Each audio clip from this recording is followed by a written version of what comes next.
os 5 motivos pelos quais você acaba procrastinando. E adianto logo, viu, gente? O quinto costuma ser o que traz mais impacto na vida das pessoas. Em primeiro lugar, eu quero começar desmistificando que procrastinar é absolutamente normal. Em algum nível, todos nós procrastinamos. Por quê? Porque a gente está falando de um modo de economia de energia, né? A lei do mínimo esforço. Para que eu vou gastar a energia toda agora se eu posso gastá-la depois? Né? Partindo da questão da necessidade que a gente tem de sobrevivência e de poupar energia. Então, não seria útil para a nossa sobrevivência que a gente saísse por aí atropelando e fazendo tudo ao mesmo tempo. Então, em primeiro lugar, é natural que em algum nível você procrastine, mas entender um pouquinho o que é que te leva a procrastinar e entender como você pode lidar com cada causa pode mudar a sua vida. Primeiro ponto, quando você está procrastinando, tem sempre um estímulo ali, imediato, competindo com a recompensa a longo prazo. Não ceder à procrastinação diz muito sobre a capacidade de adiar recompensas, né? De você conseguir dizer não para algo que você vai receber agora, em detrimento a algo que tem um prazer futuro. E aí é muito comum, principalmente na sociedade que a gente vive, onde são estímulos, prazer, dopamina, todo o tempo à nossa volta, que a gente acabe cedendo a essas tentações. Então, não se iluda, gente. Na hora que você diz lá, né? Eu iria treinar, mas estou aqui. Carol, eu não fui, mas era para ficar fazendo nada. Não era fazendo nada, tá? Sempre tem algo. Muitas vezes esse algo está na palma da sua mão, se chama um telefone. Afinal de contas, hoje em dia a gente tem acoplado no nosso corpo, quase um órgão do nosso corpo, né? Um aparelho de vídeo, de câmera, de mensagens, de e-mails, de rádio, de jornal, de tudo. O celular é um tudo. Então, ele acaba roubando muito o nosso tempo. Então, sempre tem um prazer competindo. Carol, mas às vezes nem é o celular, eu fico fazendo nada mesmo. Se você disse que você ia treinar e você está deitadinho na sua cama, o que é que tem de prazer imediato competindo com isso? Cama quentinha, estímulo. Ar-condicionadozinho ligado, quartinho escuro, tudo isso são estímulos. E você perceber os estímulos que estão à sua volta, que estão te atrapalhando daquilo que você deveria fazer, é usar um pouquinho o jogo ao seu favor. Segundo ponto, Lady Parkinson. Quem já ouviu falar aí na Lady Parkinson? O que é a Lady Parkinson? Né? A Lady Parkinson diz que a gente tem uma tendência a preencher todo o tempo que a gente tiver disponível para fazer uma tarefa. E aí, digamos que eu tenho um trabalho muito importante para entregar no final do mês. Eu vou fazer quando? No final do mês. Se eu tenho 30 dias, a tendência é que eu ocupe 30 dias. Se eu tenho um final de semana, a tendência é que eu ocupe um final de semana. E aí, qual é o grande problema da Lady Parkinson? Tem grandes chances de não ficar bom como deveria, certo? Porque, afinal de contas, se algo tem um prazo muito longo, é porque aquilo precisa de um pouco mais de dedicação no seu tempo. Então, se você deixar para fazer de última hora, pode ser que aquilo não fique realmente tão bom.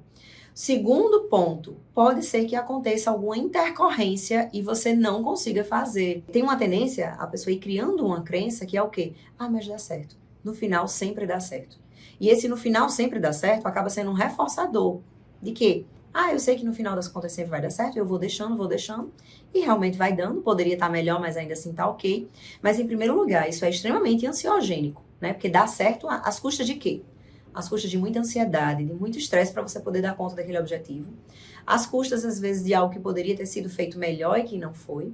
E lhe digo mais, tem chance de, em algum momento, não dar certo. Né? Você programou um trabalho para a última hora e, de repente, faltou energia, você adoeceu, né? Um parente faleceu, enfim.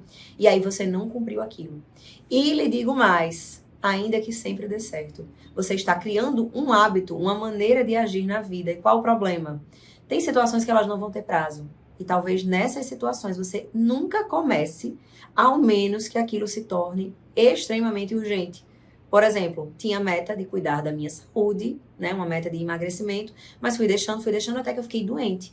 E aí eu precisei cuidar, foi quase que um prazo externo. Então, precisa olhar para isso. Sempre que você se perceber, né, nesse movimento, né, de entrando nessa lei de Parkinson aí, pare e estipule, né, quebre esse seu trabalho aí em micrometas, né? Dê outros prazos dentro do próprio prazo.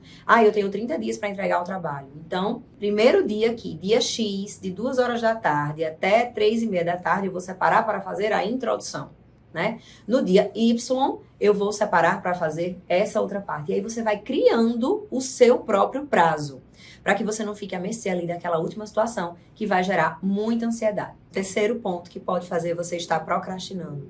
Você não ter clareza dos seus objetivos, né? Você criou ali objetivos genéricos, Ou você não parou para entender, eles até são importantes, mas você não parou para trazer a sua importância emocional. O porquê que aquilo faz sentido para você, né? Quem seria a pessoa que você se tornaria caso você fizesse aquilo? Quando chegou a primeira adversidade na vida, né? O primeiro cansaço, voltamos para o modo de economia de energia, você não tinha um motivo forte o suficiente. Um motivo que te sustentasse diante daquilo. E aí você simplesmente, deixa para depois. Isso nem era tão importante para mim assim. Então, tenha motivos que sejam claros, né? Que esteja ali, explícito para você. O porquê que aquilo te toca, o porquê que aquilo faz sentido para você, né? O porquê que aquilo lhe aproxima da pessoa que você gostaria de ser. Quarto ponto, muito comum na sociedade atual relacionado à procrastinação, que é o quê? Excesso de coisas, né? Muitas vezes a produtividade tem sido confundida com estar extremamente ocupado o tempo todo. E aí o que é que acontece? Acontece que o nosso corpo não dá conta. E aí, sabiamente, ele vai lá e faz a gente segurar, sabotar, como dizem, né? Eu nem gosto dessa palavra, porque nessa hora eu não entendo que o corpo está sabotando, ele está se cuidando. Então, eu estipulo de fazer milhões de coisas, mas eu não tenho energia suficiente para aquilo. E se eu não tenho energia suficiente para aquilo, meu corpo vai começar a roubar, né? Eu marquei de estudar à tarde, mas o meu cérebro está extremamente cansado, porque eu esqueci que eu não sou um burro de carga. Que eu simplesmente vou lá e vou me cobrando, não durmo direito. Eu trabalho o tempo todo, não tenho lazer, eu não tenho nada, mas eu quero que o meu corpo responda àquilo conforme o que eu entendo que é importante e não as necessidades dele. E aí o que é que acontece? Acontece que eu vou procrastinar muito, né? Talvez vai ser aquela tarde que eu vou passar a tarde ali, poxa, tenho que fazer aquela coisa, né? Me comprometi com aquilo, eu tenho que fazer. E aí fico lá deitadinha, mexendo no celular, né? Deitada na cama, tomando um café e enrolando. E, poxa, mas eu tenho que fazer aquela coisa. Isso é a pior coisa que você pode fazer pra você. Porque nessa hora eu te digo, você está no limbo. Nem você está produzindo, fazendo aquilo que você se propôs, e nem você está descansando. Porque pensar cansa, se cobrar cansa, e muito.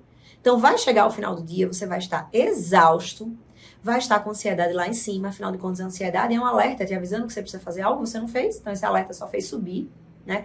E aí, você vai ter passado o dia ali perdido, com a sensação de estar extremamente cansado, mas eu tô cansado de quê? Eu passei o dia sem fazer nada. Não, você passou o dia inteiro se cobrando. Então, nessa hora, toma uma decisão. Ou você vai lá e faz, ou você simplesmente para, respeita seu tempo. Nesse momento eu não estou dando conta. Eu vou fazer uma pausa aqui, organizada, né? Eu vou escolher tirar meia hora, eu vou escolher tirar o meu final de semana, eu vou escolher tirar uma semana, eu vou escolher o que for. De uma maneira racional, consciente, do que senão aquilo tudo vai cair, vai desmoronar na minha frente e eu posso acabar perdendo coisas extremamente importantes, inclusive a sua saúde mental. Essa é a mais importante delas. Quinto ponto que faz com que muitas vezes a gente procrastine. As nossas crenças, esse é o motivo mais importante. E lhe digo mais, a própria procrastinação vai criando ainda mais crenças. Por quê? Cada vez que eu procrastino, eu vou criando um hábito. É como se virasse meu modus operandi, onde eu vou entendendo que eu posso negociar comigo mesmo, que eu não tenho mais palavra, que eu não tenho mais credibilidade, e isso também se torna uma crença, né? A minha autoeficácia, que é o conceito que eu tenho, o entendimento que eu tenho da minha eficácia, né, da capacidade que eu tenho de agir, ela vai ficando cada vez menor. Então, eu vou cada vez mais integrando que eu não dou conta, eu não vou nem me propor a fazer, eu sei que eu não vou fazer. Então, o procrastinar também vira uma crença. Mas, às vezes, as próprias crenças que a gente traz no mundo, né? Crença de incapacidade. Então, quantas vezes as pessoas não se pegam adiando coisas porque, no fundo, elas não acreditam que elas têm capacidade de lidar com aquilo. E essa é simplesmente a pior forma que você tem de fazer. Por quê? Porque se você nunca se propõe, você nunca tem nem como desprovar para sua mente que você tinha capacidade. Ou, né, vai que você realmente não tinha capacidade, afinal de contas, bom a gente se torna, né? Então, pode ser que você realmente não tenha capacidade ainda, mas você nem lançou luz sobre qual a dificuldade específica que eu tenho para aquilo, para eu poder me preparar melhor. Você simplesmente evitou entrar em contato com aquilo. E eu entendo, gente. Entrar em contato com as nossas dificuldades é algo extremamente frustrante. Então, às vezes, como uma medida protetiva, o seu cérebro simplesmente vai lá, né? E para não fazer você acessar essa incapacidade, ele faz com que pareça que tudo é mais importante, né? Talvez você entre até naquela procrastinação produtiva. O que é a procrastinação produtiva? É aquela pessoa que fica fazendo um monte de coisa, menos aquilo que deveria estar fazendo. Isso no final do dia também vai dar uma sensação horrível, porque embora você tenha feito um monte de coisa, você não fez o que era primordial, né? Não vai dar aquela sensaçãozinha de paz no coração. Então, as nossas crenças, elas precisam ser desprovadas, né? Você precisa poder entrar em contato com aquilo até para você criar estratégias. Uma outra crença que faz com que se procrastine muito é o perfeccionismo, né? O perfeccionista, ele é um tremendo procrastinador. Existe uma tendência a associar, né, o perfeccionismo quase como um defeito chique, né? Ah, eu sou perfeccionista. Não, perfeccionismo não é a mesma coisa que buscar excelência, né? Não é a mesma coisa que podia estar melhor, sempre poderia estar melhor. O perfeccionismo, ele entra numa fantasia de uma perfeição, e a perfeição não existe. E aí essa pessoa tem uma tendência a querer estar zerando o reloginho, né? Que é o quê? Nas condições ideais eu começo. Na segunda-feira eu começo, no ano que vem eu começo, no início do mês eu começo, amanhã, que vai tudo sair bonitinho, eu começo. E aí essa pessoa tem uma grande chance de não fazer nada. Então, identifica quais são os seus padrões, que pensamentos vêm, que crenças vêm, quando você começa a adiar aquilo que você precisa fazer. E isso vai trazer realmente toda a diferença na sua vida.